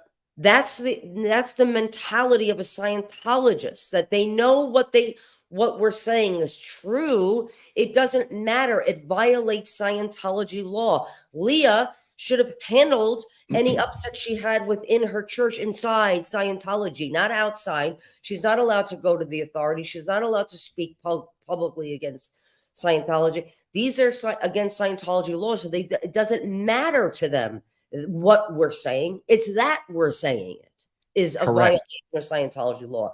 So even as a civilian Scientologist, when I was, of course, I have the internet, of course, but I believed that by doing it, I was committing a sin by going on Mike Rinder's, blog, right, or his website. So and then when I would go in, every Scientologist has to go on the meter every day, and they say, have you done anything wrong?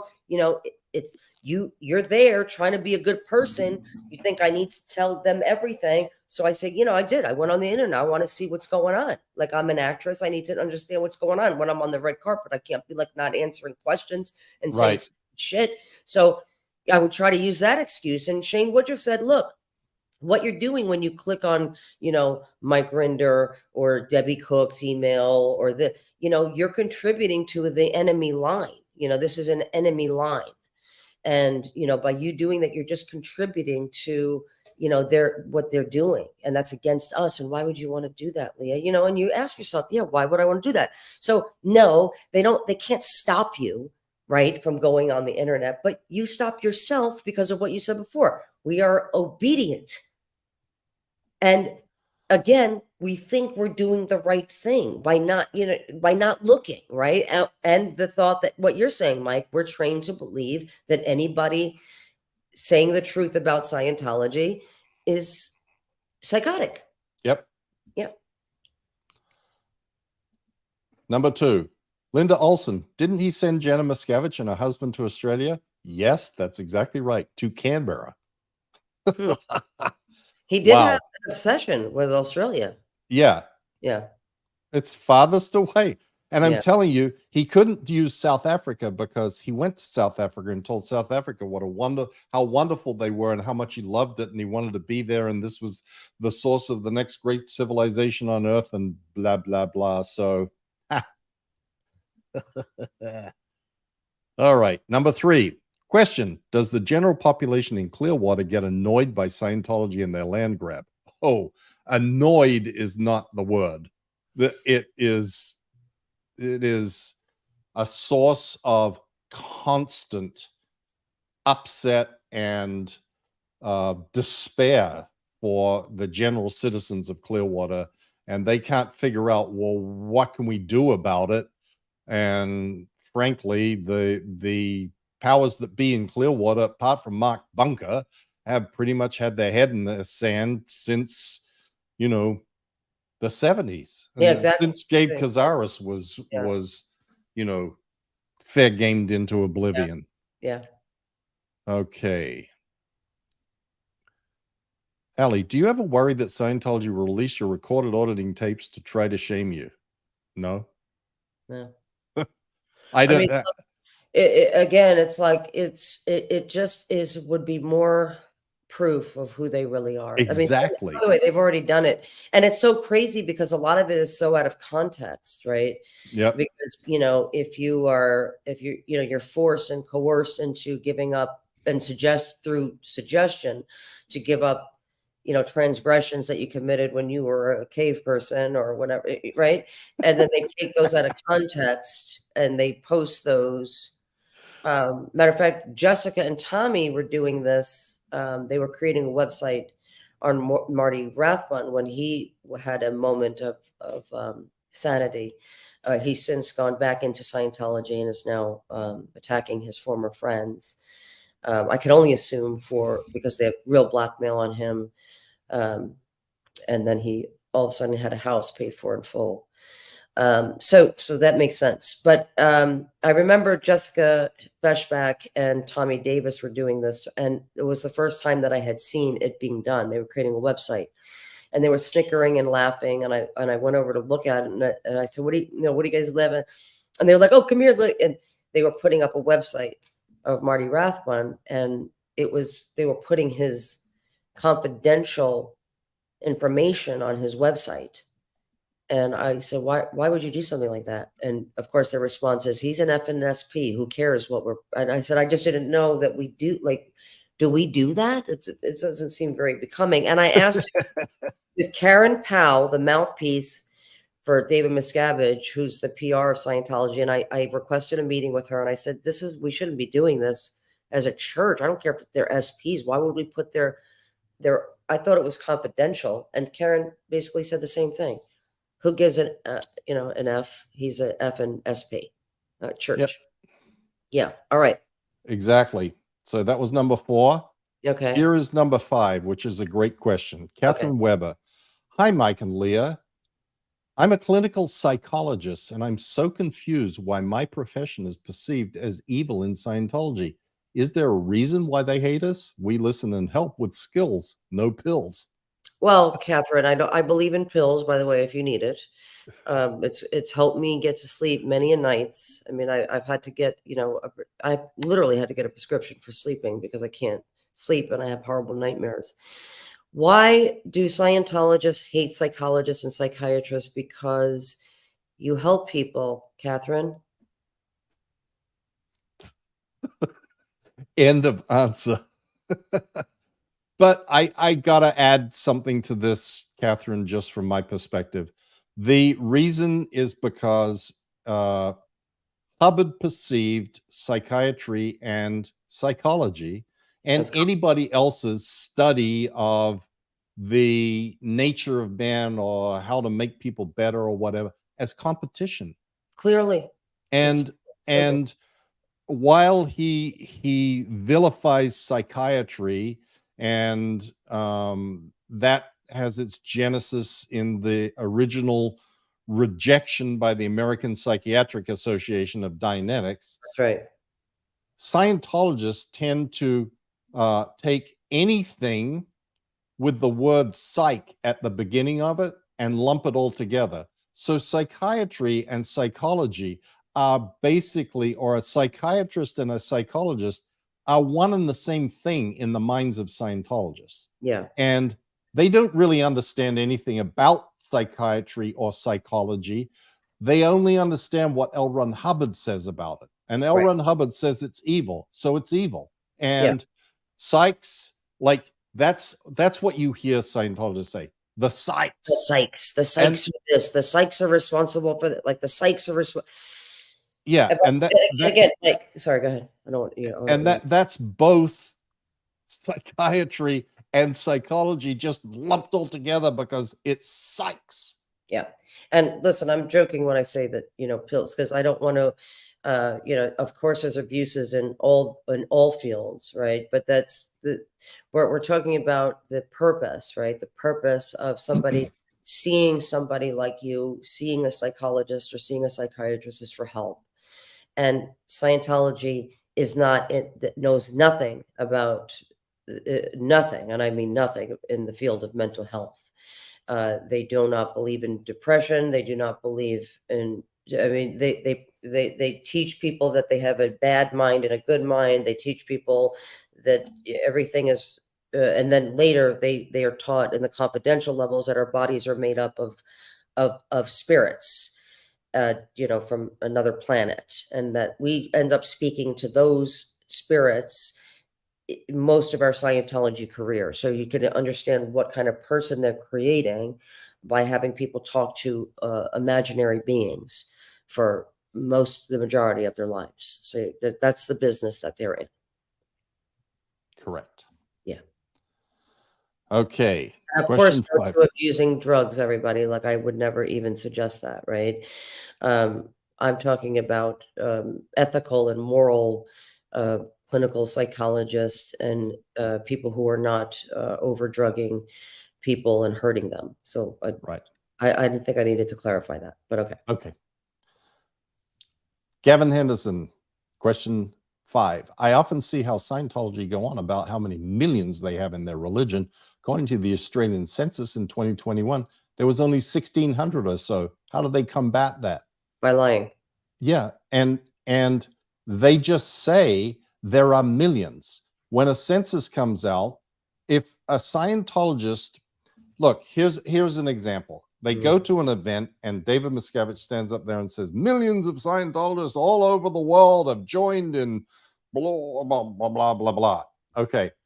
They then read in the media, well, there was a census that was taken and it showed that there's only 1,600 Scientologists in Australia, or there's only 2,000 in the United Kingdom, or there's been a bunch of them, Canada, New Zealand, other places. They will be told that those reports are merchant of chaos lies. And if they went and got the actual census, like media, it's the media, just the, you know, like the idea that the media is bad wasn't invented by Donald Trump. It was invented by L. Ron Hubbard. Not really. It was invented by other people before him.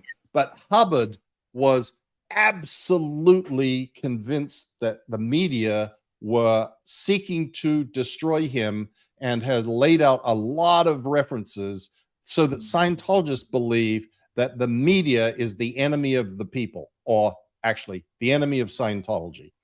And so anything that is reported in the media that a Scientologist happen to see that may be negative about Scientology, they're just told, oh, that's just the merchants of chaos. That's the name that Hubbard had coined for the media. If they went to the original source, they would be told, this is because there is so much suppression. People just didn't write that down on their census. Exactly, right. We have a central files that's got like 100,000 people in it. I mean, most of them are dead, but nevertheless, We have a central fast with 100,000 people in it. So just believe us, don't believe them. And that is what Scientologists do. They believe the people who are standing on stage. These days, it's just David Miscavige. Used to be me and a few other people. They believe whatever it is that they are told by the leadership of Scientology. The WOG world, you can ignore.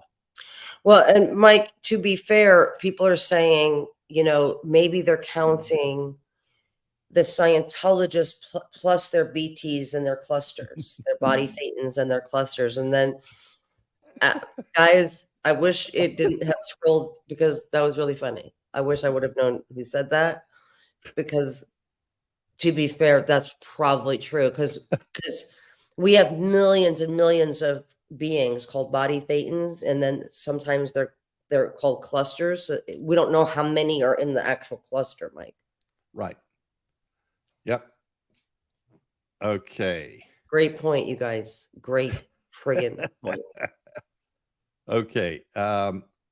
Here's question 6. Thetans made me do it. Question: was there a 10 commandments in Scientology? Yes. It's called the 10 points of keeping Scientology working. Knowing the correct technology, knowing the technology is correct, keeping in the correct technology. Yep. ASW, keeping Scientology working, #1, right? Yep. Question 7, M. Briley. Hi, I've asked this on Facebook, but thought I'd give it a shot here. What's Scientology's stance on spirits, ghosts? Laura Prepon did a celeb ghost story thing a number of years ago. Okay, this is actually sort of a difficult question to answer.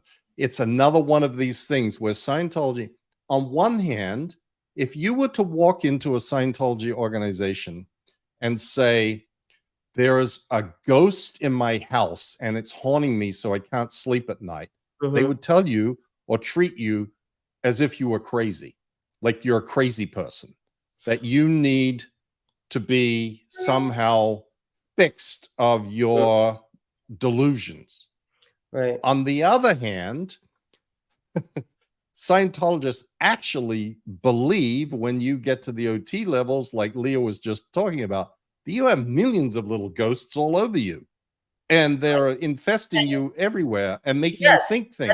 And I've heard stories, Mike, where people have said, like, oh, like, I think my mom's hanging around me, and they'd say, okay, you need to order her to get a body.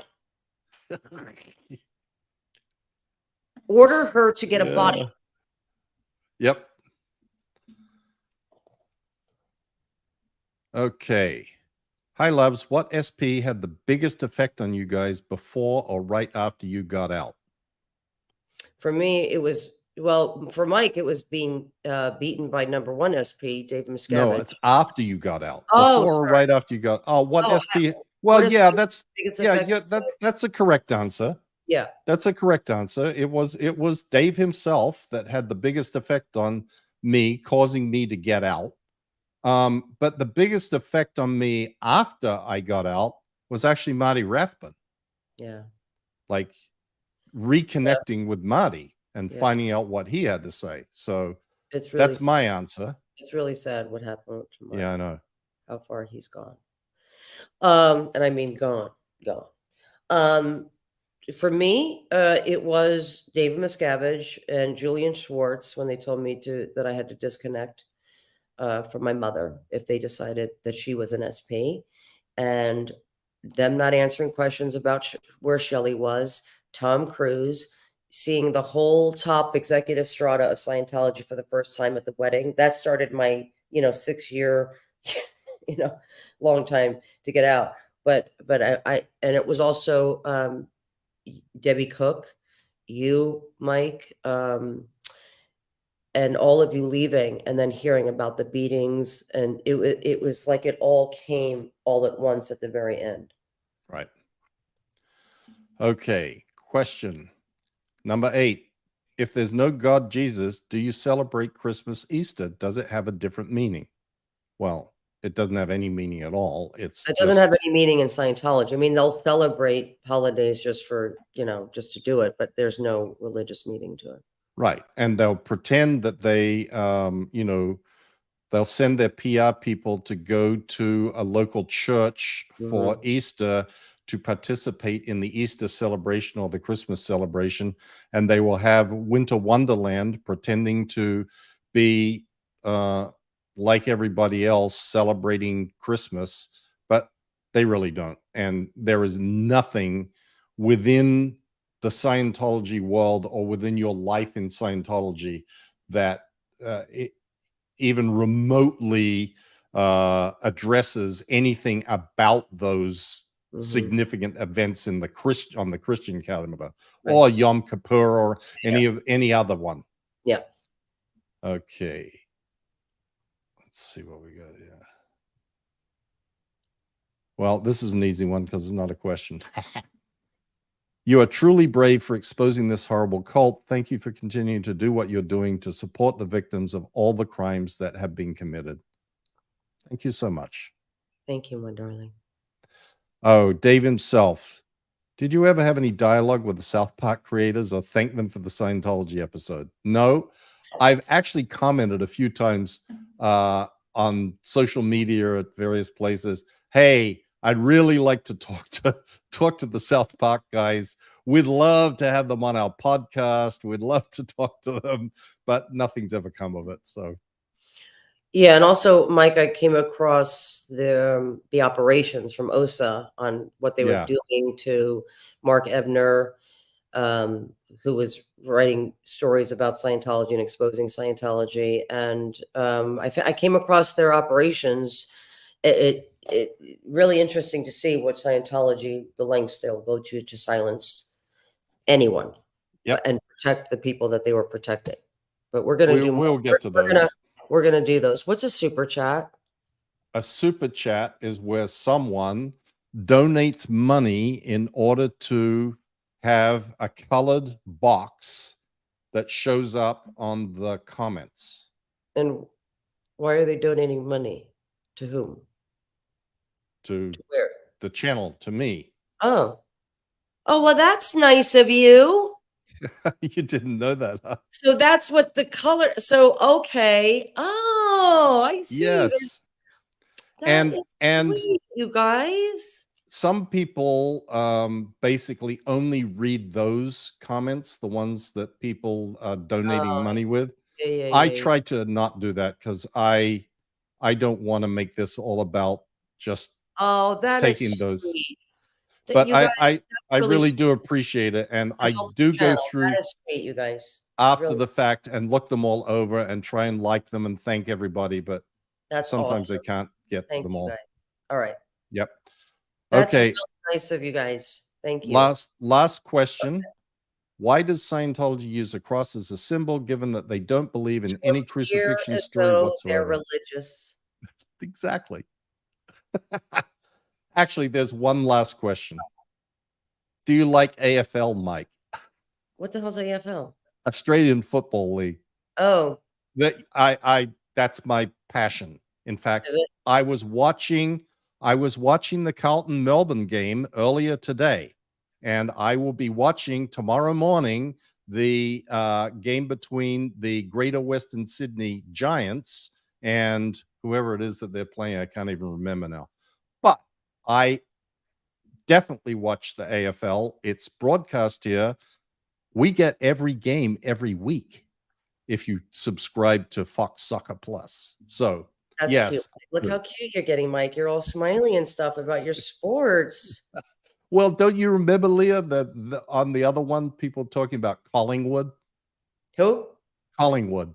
That's the team I support, and they're very good this year. So because Angelo's been in an amazing mood, and then one day he was yelling and carrying on in the house, and I realized because the Jets were on.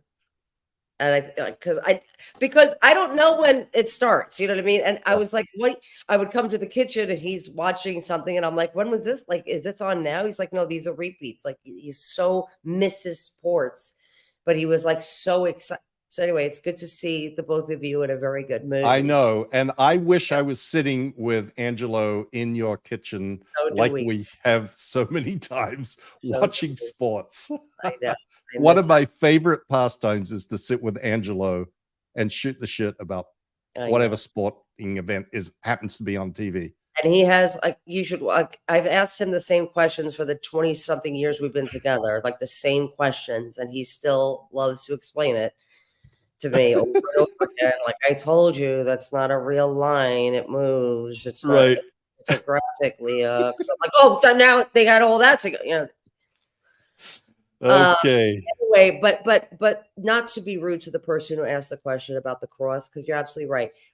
These are great questions to ask. They do it for PR reasons. Mostly everything that Scientology does is for PR reasons. And, you know, look, when you're in it like we were, you know, we know, like, it's very hard to explain, but it's like, I knew what I was doing, what I was saying to my friends, and what I was promoting myself as this perfect person with no problems in my marriage, no problems with my family. You know, this was all taught to us that we have to do that to the world, right? Because we're saving the planet. And so that's why everything's kind of justified, right? Like lying to the authorities, lying about abuse, lying about receiving it, lying about doing it, perpetuating it, right? All these things are justified.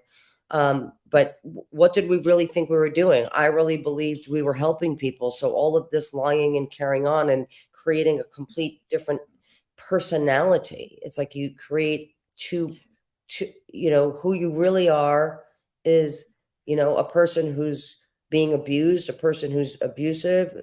You know, what you're going through is horrible. What you're being raised in is horrible. What you're being raised to be is horrible. And, you know, somehow that person that's in you, that's good and decent, you know, thinks you're helping people and helping yourself.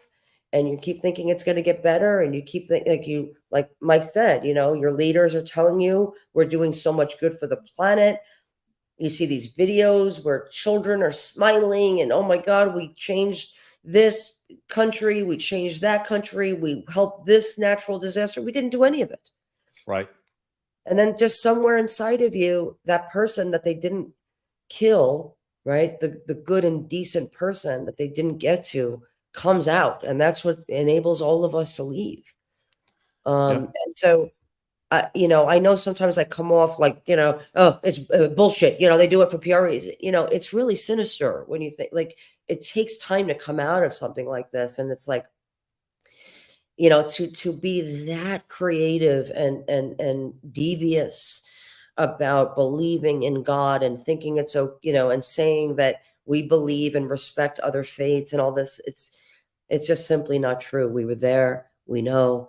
And it's time for the truth to come out. And but more importantly, that the truth has come out. It's more important that something's done about it. Yep. You can believe all you want. I think it was Marcy Hamilton who said you just can't do whatever you want. And Scientology has been doing whatever they want for a very long time, and that has to end. Again, you can believe whatever you want to believe. You can believe in Xenu, you can believe in all that.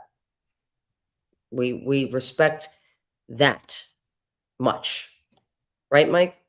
Yeah, but do. You just can't do whatever you want to do because your beliefs tell you it's okay to do it, and it's harming not only you, which eventually people will come to realize, but others. And that's the most important, is to realize what you're doing to others. Yep. All right. Thank you all for joining us. Yeah, guys. I'm sorry we didn't get to everybody. I mean, obviously, we can't. I mean, literally, we could be here permanently as a permanent installation answering questions. Mike, I could sit here for 8 hours doing this. Like, I could take a break. I could go get food. You know, people talking about sauce and gravy and chicken, roasted chickens now. Like, I'm starving now. Okay. We will absolutely do more of these. We enjoy them. I know that the people that get their questions answered enjoy them. So, but we will also be back with other stuff. We have actually a pretty exciting episode planned for next week, which is going to be, stay tuned. And guys, thank you again, all of you on Twitter, on Instagram, on social media, on Facebook, supporting everybody's channels, SPTV and everybody's blogs. It's just amazing. Thank you. Continue to speak up, continue to speak out, do your thing, have your own voice be heard. And God bless you guys. Seriously.